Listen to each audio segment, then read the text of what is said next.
Just before we begin a television show, we always decide on the time at which we are going to quit. And you often wonder, well, how do you manage to finish on time? Well, I just keep looking at the clock, and then 2 or 3 minutes before the time is finished, begin to weave into a conclusion.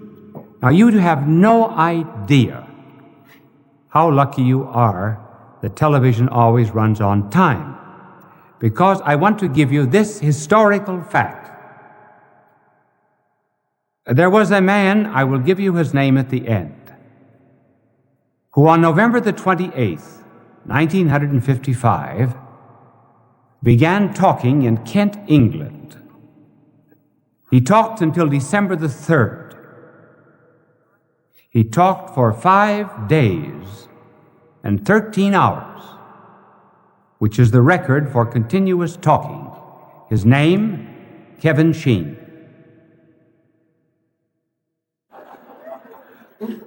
Now, they say that women talk a great deal. The record for women is only 2 days and 14 hours. It was held by a Mrs. Clapp. She couldn't keep her clap shut. Well,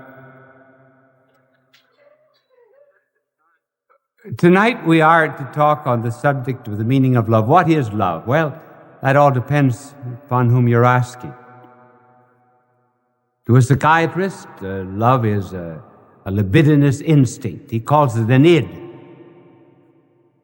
And it becomes interesting to him when it manifests itself in aggressiveness and jealousy and hate and anything that creates a psychiatric problem.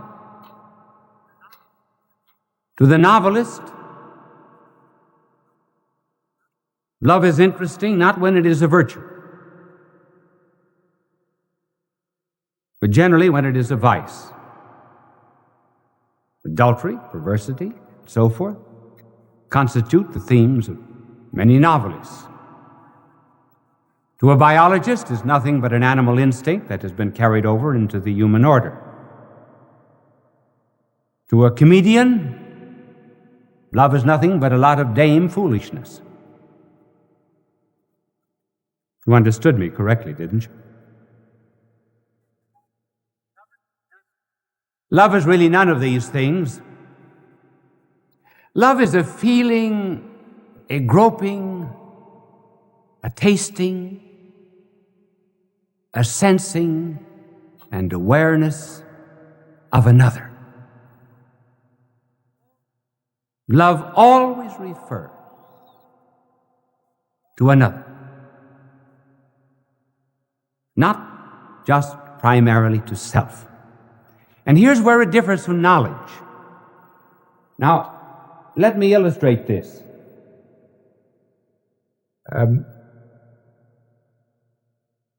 Very few of us ever think, how different is this process by which we know in relationship to that by which we love?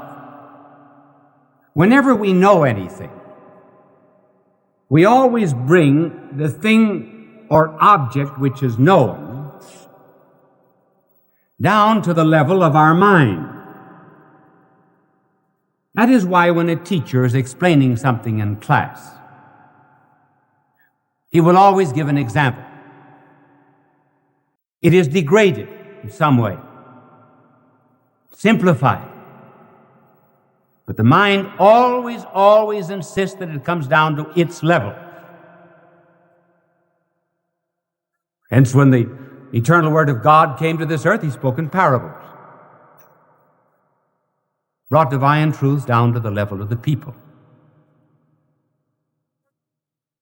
Now, love does not operate that way. As a matter of fact, love operates in just the opposite direction. For example, the object of love is something to which you go out. Now, here is the faculty of loving is the will. When you love anyone, instead of dragging it down to your level, you go out to meet it. For example, if you love music, You do not write your laws of music. You meet the demands of music. If a man is in love with a lady who loves poetry, he doesn't talk algebra to her all night, if he's wise.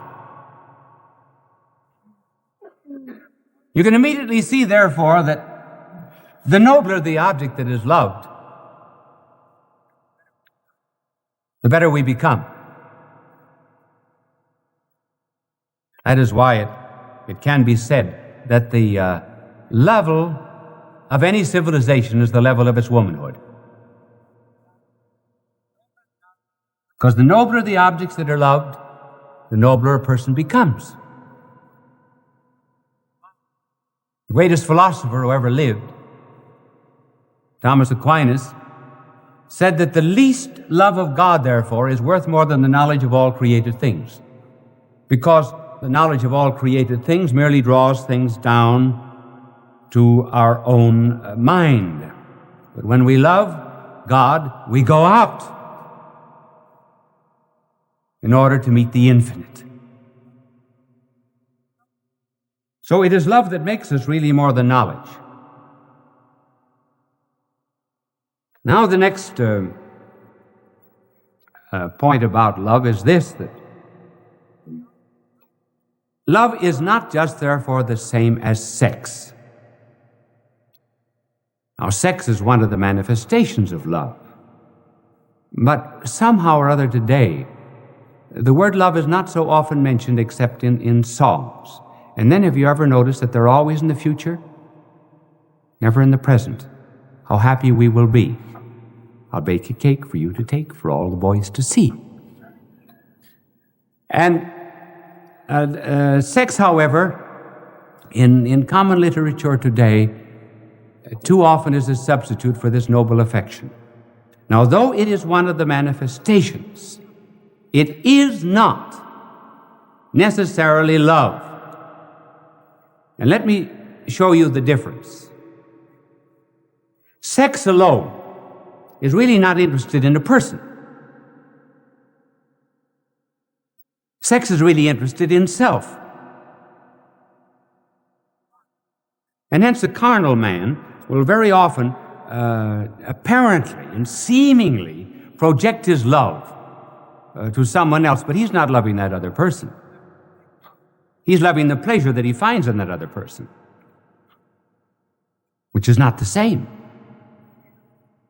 George Orwell, who wrote that remarkable book about the future of a communistic world called 1984, he has some people saying in 1984, you like it, don't you? I don't mean you like me. I mean you like it. The other person says, yes, I adore it. It was sex, not love. It.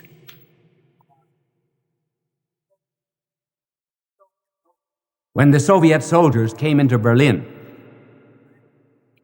they ran through the streets, the close of World War II. They ran through the streets shouting, I want a woman, I want a woman. They didn't want a particular woman. They were not concerned at all with the person.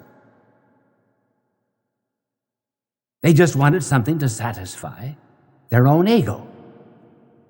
Hence the difference. You see what a good job my angel does in clearing the blackboard? And the reason he did a particularly good job is because this afternoon his halo was shined. You know the kind of shampoo he uses? Halo. This is a good chance for a commercial, isn't it? I bet they regret that. Well, Magic kissed it as halo. This is the difference between sex and love. I mean, not sex as an expression of love, but just isolate it.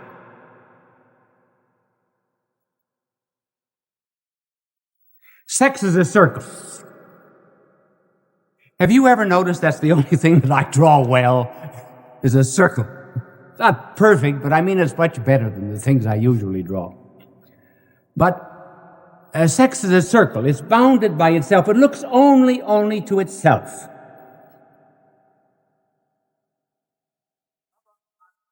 Love, on the contrary, is a cross. Stretches out in all directions. It's all embracing.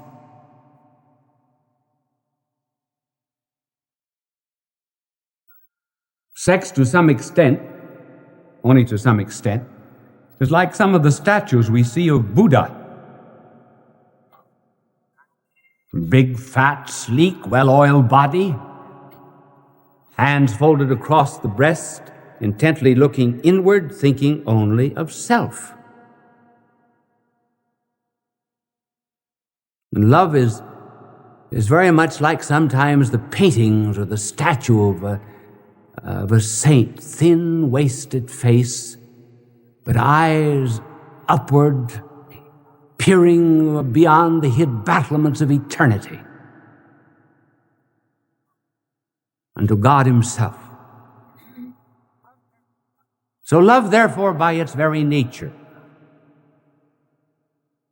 is something that is concerned with the other or another, which brings us to this other question, namely the love of neighbor. Our blessed Lord said, love thy neighbor as thyself. Well, you might say, how can I like my neighbor? First of all, the neighbor isn't the one from whom you borrow sugar. The neighbor isn't the one who tells you that you're making too much noise at your party. He isn't the one that knows your affairs before you do. The definition of a neighbor is one who is in need, or else your enemy. So the question arises, I can't like everybody. And I got certain neighbors I don't like, and nothing in the world can ever make me like them. That's true. So here we touch upon the difference between liking and loving. Certainly there are things and there are persons you can never like, because liking is instinctive. Liking is an emotion. It's physiological. It's almost organic. It's biological. It's something over which you do not have great control. For example, you do not like olives. Now, I should tell you something I don't like, and I generally announce it once a year over television and over radio, so that if you ever invite me to dinner, you'll remember it. I don't like chicken. Now, nothing can make me like chicken. I'll tell you the reason why. People wonder why I don't like chicken. Well, when I was a boy, my father used to send us out every summer to a farm to work. He believed in hard work, for which I thank him. And the tenant farmer, very anxious to please my father, gave us chickens every day except Friday. So every morning I had to go out and wring a chicken's neck. I must have wrung thousands of chickens' necks.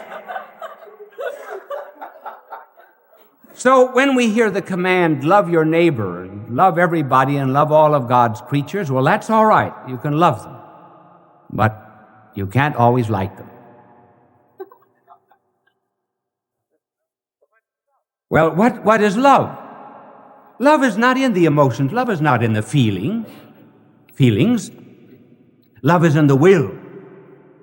And because it is in the will, love is subject to command. To command. You can never be commanded, for example, to like pickles. But you can be under a command, as a boy is under a command, for example, now please go up and kiss your Aunt Sophie. Now he doesn't want to kiss his Aunt Sophie, but he's under a command, and maybe he does it. So love is subject, therefore, to the will. It can be ordered, whereas liking cannot. And we're only told, therefore, to love the neighbor. And how does this love work itself out practically? Because you may not be liking all the time. It is by doing a good deed. Do good to them who hate you. And as we begin to do what we ought and what is commanded, we may eventually begin to love that which we ought. And that is how we gradually come to love God and to love the neighbor sometimes that is not worth loving. Does that mean I have only 3 minutes left? All right. I thought I had 5 or 6. I've got 3, so I get very nervous and I have to change. No, he says 5. Wasn't that nice that I asked him? He put up 3 fingers. Now I have 5. Well, now I can tell you other things. See, he said, I'm off the clock.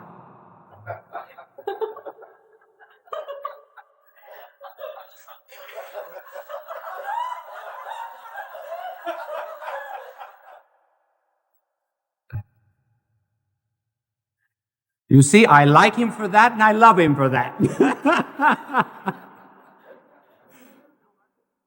Now, our blessed Lord also said, you love your neighbor as you love yourself. How can we love our neighbor as we love ourselves? Well, there are certain times, for example, we like ourselves, we love ourselves, and other times we do not love ourselves.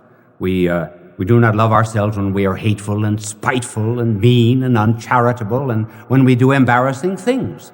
And there are moments when we do love ourselves. We love ourselves when we're praised. We love ourselves when we're kind to the poor, and so on and so forth. Now, how are we therefore to love the neighbor as ourselves? We are to love the things in him that are good, and we are to not love the things that are bad in him. We love the person. We may hate the sin, just like we love the communists, but we hate communism. And that was what was meant by loving the neighbor as you love yourself. Love the things that are good. And love even the person who does wrong. And by loving him, he may escape his wrong. That is why the church is always willing to accept the heretic back into the treasury of her souls, but never the error into the treasury of her wisdom. There are certain rules for loving. I will pass some of them over very quickly. One is, you can never love in a hurry. Love is never done in a day.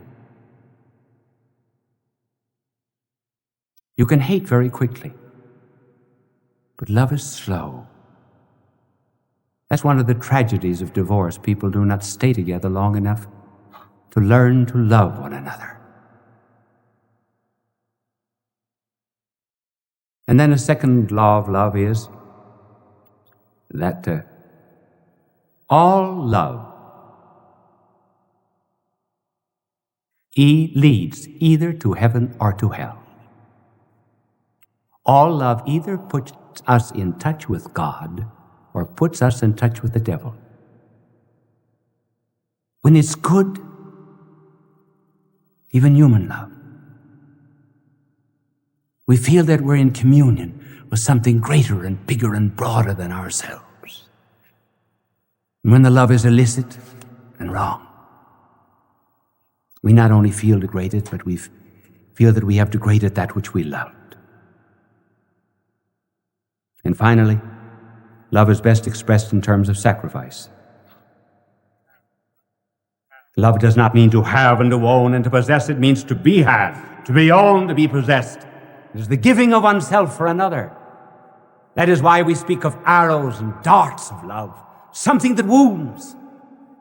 And the day that a man forgets that love is synonymous with sacrifice, he will ask, what kind of a woman was this to ask for a ring of gold instead of tin?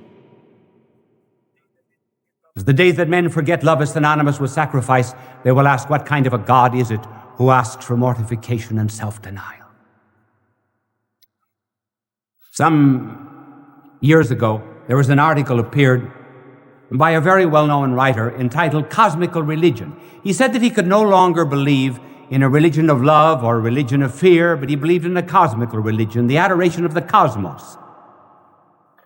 And I wrote an article and answered him, and I said I could accept his cosmical religion if he would only leave the letter S out of it.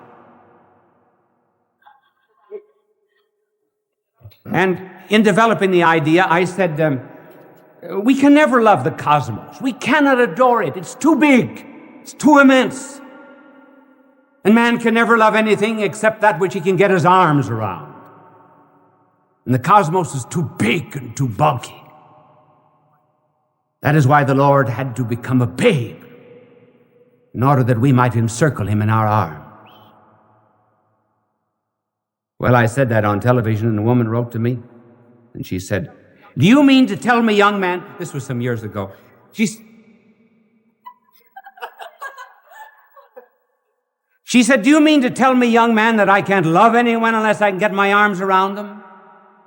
I said, madam, that isn't my problem, that's yours.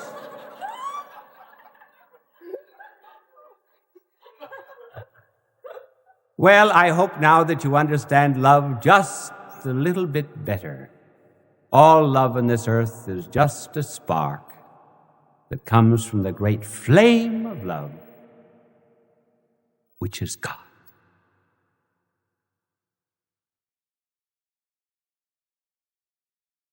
Now that you've heard this telecast, perhaps you understand why I always end a telecast in exactly the same way.